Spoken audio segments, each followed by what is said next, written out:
Hello friends and welcome to the channel. इस video के अंदर हमने फील्ड प्रॉपर्टीज़ को डिस्कस करना है।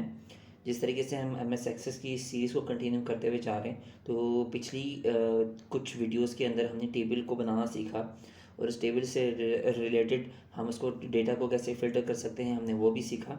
अब इस वीडियो के अंदर हम फील्ड प्रॉपर्टीज़ को डिस्कस करने जा रहे हैं। एक्चुअली इस वीडियो का और अगले आने वाली एक वीडियो का मकसद फील्ड को वैलिडेट करना है। इसका मकसद ये है कि जब हम डेटा एंटर करते हैं और अगर डेटा हमने गलती से रॉन्ग एंटर कर दिया, तो वो डेटा हमारा बाद में पूरे के पूरे डेटाबेस के लिए इनकन्सिस्टेंसी लेकर आएगा। तो इससे बेहतर है कि हम डेटा को शुरू में ही कोशिश करें कि हम उसको करेक्ट फॉर्मेट में ही इंटर करें। मिसाल के तौर पर अगर कोई एक फील्ड है और उसके अंदर डेटा एंटर करना ज़रूरी है और डेटा एंटर करते वक्त हमने इसको खाली छोड़ दिया, तो वो प्रॉब्लम हो सकती है। तो हम इस तरह की तमाम प्रॉपर्टीज़ को हम डिस्कस करेंगे और ये भी देखेंगे कि हम अपनी फील्ड साइज़ को लिमिट कैसे कर सकते हैं ताकि हम ज़्यादा डेटा एक कॉलम में गलती से एंटर ना कर दें। तो आइए चलिए ज़रा चल के फील्ड प्रॉपर्टीज़ को डिस्कस करते हैं। ये एम एस एक्सेस मैंने ओपन किया हुआ है। फील्ड प्रॉपर्टीज़ को चेंज करने के या एडिट करने के दो तरीके हैं। सबसे पहले हम फर्स्ट मेथड की तरफ चलते हैं और अपने व्यू को चेंज करके डेटा शीट व्यू में ले आते हैं। इस वक्त हम डेटा शीट व्यू में मौजूद हैं, तो हम सबसे पहले टेक्स्ट प्रॉपर्टी या टेक्स्ट फील्ड की फील्ड प्रॉपर्टीज़ को डिस्कस करते हैं। आपने क्या करना है, सबसे पहले आप जिस कॉलम को सेलेक्ट करेंगे, जो भी आपका कॉलम सेलेक्टेड होगा, हम उसी की फील्ड प्रॉपर्टी को ओपन कर पाएंगे। यहाँ पे आपके पास एक नई टैब ओपन हो जाएगी फील्ड्स के नाम से। अब जब आप इसे ओपन करते हैं तो यहाँ पर आपको ये तमाम की तमाम प्रॉपर्टीज़, इसी कॉलम की प्रॉपर्टीज़ आपको नज़र आएंगी। यहाँ से आप चाहें तो इसकी डेटा टाइप भी चेंज करना चाहें कर सकते हैं। रिकमेंडेड ये है कि एक दफ़ा डेटा एंटर करने के बाद आप डेटा टाइप चेंज ना करें। फॉर एग्जांपल अगर आपने शॉर्ट टेक्स्ट लिखा हुआ है तो आप उसको नंबर नहीं कर सकते क्योंकि डेटा आपका लॉस्ट हो जाएगा। फील्ड साइज़ को डिस्कस करते हैं। इसकी जो डिफ़ॉल्ट फील्ड साइज़ है वो 255 कैरेक्टर है।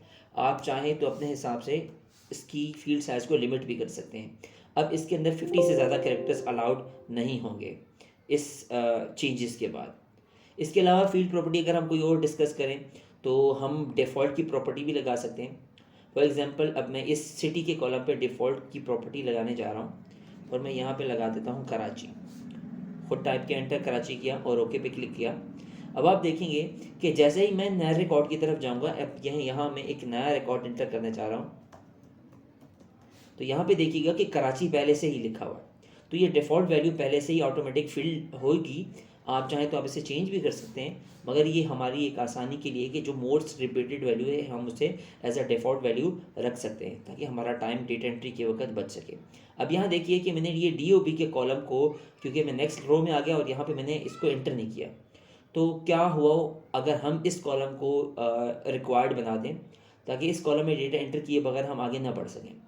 तो हम जिस कॉलम को भी रिक्वायर्ड बनाना होगा हम उस कॉलम को सिलेक्ट करेंगे और यहाँ पे हमारे पास रिक्वायर्ड का चेक होगा उसी फील्ड की टैब में।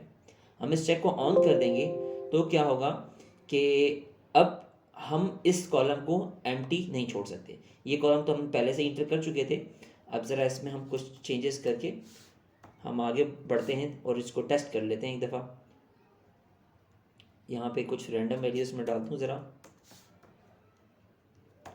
अब जैसे ही मैं ये नए रो की तरफ आया हूँ और मैं यहाँ पे डेटा एंटर करने की कोशिश कर रहा हूँ, क्योंकि मैंने इस फील्ड को कंपलसरी बनाया है, तो मैं जैसे ही नेक्स्ट रो की तरफ जाऊँगा तो ये मुझे आगे लीव करने नहीं देगा अनलेस अनटिल मैं इसका डेटा एंटर ना कर दूँ। तो इसका मतलब ये हुआ कि हमारे लिए वो तमाम फील्ड्स जो कि नेसेसरी हैं, उन तमाम फील्ड्स को हम रिक्वायर्ड बना सकते हैं। ठीक है, अब जैसे ही मैंने इसमें डेटा एंटर किया अब वो मुझे आगे मूव होने देगा। मैं चाहूँ तो इस रिकॉर्ड को डिलीट भी कर सकता हूँ। अब ज़रा रिकॉर्ड को भी डिलीट करके देख लेते हैं कि किस तरह से रिकॉर्ड को डिलीट किया जा सकता है। खैर ये तमाम चीज़ें हमने पिछली वीडियोस के अंदर डिस्कस की हैं। आप चाहें तो पिछली वीडियोस जाके एक दफ़ा देख लीजिएगा। तो हमने ये डिस्कस किया कि किस तरीके से हम किसी को रिक्वायर्ड का एट्रीब्यूट अप्लाई कर सकते हैं।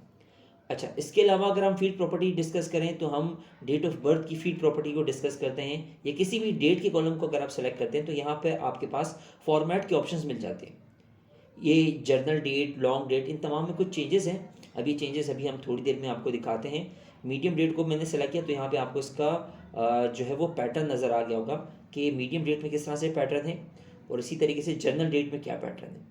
ठीक है, तो ये सिर्फ और सिर्फ डेट ऑफ बर्थ के पैटर्न्स को चेंज करने के लिए यहाँ पर फॉर्मेट का ऑप्शन दिया गया है। यूनिक का कॉलम क्या काम करता है, अब जैसे CNIC का कॉलम है, CNIC के कॉलम में आपने देखा होगा मैंने 3 डेटा एक जैसे एंटर कर दिया, जो ऐसा होता नहीं है बज़ाहिर कि आपके पास कुछ ये ऐसे रिकॉर्ड्स होते हैं जो कि उसका यूनिक होना ज़रूरी है। मिसाल के तौर पर ईमेल का कॉलम, तो आप उस कॉलम को यहाँ पर यूनिक बना दोगे, तो इससे क्या होगा कि आपका, क्योंकि इसमें एक्चुअली ये प्रॉब्लम क्यों कर रहा है, सेलेक्ट क्यों नहीं होने दे रहा है, क्योंकि इसमें डेटा ऑलरेडी इंटर है, तो आपको ये डेटा डिलीट करना पड़ेगा यूनिक बनाने के लिए। क्यों? क्योंकि आपको इसमें यूनिक रिकॉर्ड लेकर आना है। अब मैंने डेटा कुछ इसमें चेंज किया, अब मैं जैसे इसको यूनिक बनाऊंगा, अब ये यूनिक सेलेक्ट हो गया। अब सेम डेटा एंटर नहीं होगा, अगर मैं सेम डेटा को दोबारा एंटर करने की कोशिश करूंगा तो वो अब इसके अंदर एंटर नहीं होगा। क्यों? क्योंकि हमने इसको यूनिक बना दिया है। अब कुछ और फील्ड प्रॉपर्टी को अगर हम डिस्कस करें तो इसके अलावा भी कुछ फील्ड प्रॉपर्टीज़ होती हैं, तो उनको देखने के लिए हम ज़रा वापस डिज़ाइन व्यू की तरफ चलते हैं कि वहाँ पर भी कुछ फील्ड प्रॉपर्टीज़, वहाँ से भी हम कुछ सेलेक्ट कर सकते हैं, कुछ सेम यही फील्ड प्रॉपर्टीज़ होंगी। अब जैसे आप किसी भी कॉलम को यहाँ से सेलेक्ट करेंगे तो यहाँ नीचे आपको फील्ड प्रॉपर्टीज़ नजर आएंगी। कुछ चीज़ें तो वही होंगी जो हम ऑलरेडी डिस्कस कर आए हैं, जैसा कि फील्ड साइज़ हमने यहाँ पे भी चेंज कर सकते हैं और इसी तरीके से डेटा शीट व्यू में रहते हुए भी हम चेंज कर सकते हैं। इसमें इनपुट मास्क और वैलिडेशन रूल्स को और वैलिडेशन टैक्स को हम अलग से वीडियो के अंदर डिस्कस करेंगे। रिक्वायर्ड का कॉलम हम ऑलरेडी देख कर आ चुके हैं कि अगर आप इसे येस बना देंगे तो क्या होगा कि आपके लिए ये डेटा एंटर करना ज़रूरी हो जाएगा, कंपलसरी हो जाएगा।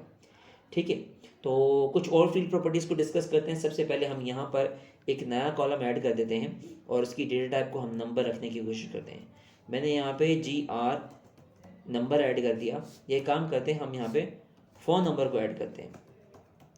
फ़ोन नंबर के लिए हम डेटा टाइप को नंबर रखने की कोशिश करते हैं, तो हमने यहाँ पे नंबर रखा, तो ये हमारे पास एक नया कॉलम ऐड हो गया। अब जब आपके पास ये कॉलम है तो यहाँ पे फील्ड साइज में जिस तरीके से टेक्स्ट में लिमिट आपको बताई जा रही थी, यहाँ पे उन्होंने लिमिट की जगह पे कुछ वर्ड्स यूज़ किए हैं। तो सेम वही चीज़ें, अगर आपको याद होगा हमने डेटा टाइप की वीडियो के अंदर हमने डिस्कस किया था कि इसके अंदर हमारे पास 1 बाइट, 2 बाइट, 4, 8 और 16 बाइट एंटर करने की डिफरेंट कैपेसिटीज़ होती हैं। तो अगर आप 1 बाइट लेंगे तो ये मेमोरी में 1 बाइट लेगा और इसके अंदर डेटा स्टोरेज की कैपेसिटी जो है वो लिमिट होगी। बाय डिफ़ॉल्ट ये लॉन्ग इंटीजर होता है, तो लॉन्ग इंटीजर के अंदर भी कुछ इसकी लिमिटेशंस होती हैं, तो वो लिमिटेशन जो है वो आपको हमने पहले एक वीडियो में डिस्कस की थी, तो आप काइंडली वो वीडियो जाके देख लीजिएगा। अभी मैं ज़रा आपको इसका टेस्ट करवा देता हूँ। हम इसमें डेटा एंट्री के लिए जाते हैं और हम इसका व्यू चेंज करते हैं, और अब मैं कोशिश करता हूँ कि फ़ोन नंबर के अंदर एक phone number, random phone number enter करने की कोशिश करता हूँ। 92300 1 2 3 4 5 6 7। ठीक है, अब जैसे ही मैं ओके करूँगा तो ये मुझे नंबर एंटर करने नहीं देगा। क्यों नहीं करने दे रहा है? क्योंकि इसकी लिमिट से एक्सीड कर चुका हूँ मैं। अगर मैं लिमिट को कम करूँ तो तब हो सकता है कि ये अब मुझे डेटा एंटर करने दें। ठीक है, तो अब इसने मुझे डेटा एंटर करने दिया, तो इसके लिए क्या करें, हम इसका डेटा का साइज़ इंक्रीज़ करेंगे। आपने सेम इसी कॉलम को सेलेक्ट करना है और फील्ड प्रॉपर्टी के अंदर अगर हमें यहाँ पे फॉर्मेट मिल सके तो हम यहाँ से भी चेंज कर सकते हैं, तो बेहतर है।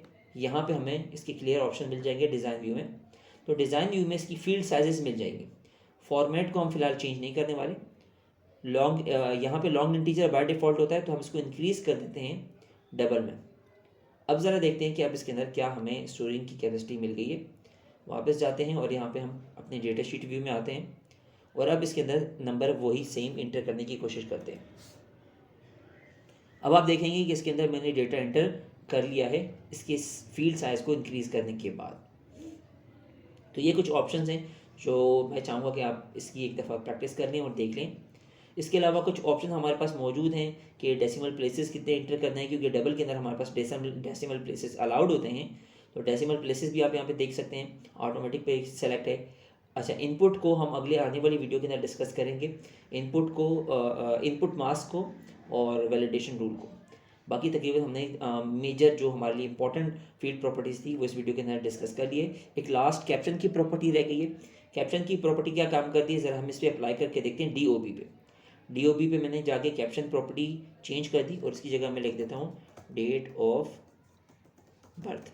अब इससे होगा क्या वो ज़रा हम देख लेते हैं कि मैंने यहाँ पे डेट ऑफ बर्थ लिख दिया। देखिए कॉलम का नाम चेंज नहीं हुआ है, कॉलम का नाम स्टिल DOB है, और तमाम आगे आने वाली तमाम क्यूरीज़ के अंदर या कहीं पे भी हम इस कॉलम को जब हम यूज़ करेंगे तो DOB के नाम से ही यूज़ करेंगे। मगर चेंज क्या आया है आप डेटा शीट व्यू में जाके देखेंगे। ज़रा सेव कर देते हैं इस टेबल को, तो यहाँ पर अब आपको जो उसका कॉलम का नाम है वो डेट ऑफ बर्थ के नाम से शो हो रहा है। ऑल दो क्यूरीज लिखने के लिए जो हम आगे यूज़ करेंगे तो स्टिल सेम नेम यूज़ होगा। क्यूरीज के लिए या जब इस कॉलम को हम अपने एम एस एक्सेस के अंदर कॉल करेंगे तो डी के नाम से कॉल करेंगे। बस यहाँ पर सिर्फ प्रिंटिंग के लिए में भी तो आपको यहाँ पर इसका नाम चेंज शो हो रहा है। तो शॉर्ट नेम्स आप यहाँ पे कॉलम के यूज़ कर सकते हैं ताकि हमें क्यूरीज लिखने में आसानी हो। और आप अगर प्रिंटिंग के लिए चाहते हैं इसका नाम चेंज करना तो आप इसको कैप्शन जो है वो यहाँ पे अप्लाई कर सकते हैं। इस वीडियो के लिए इतना ही।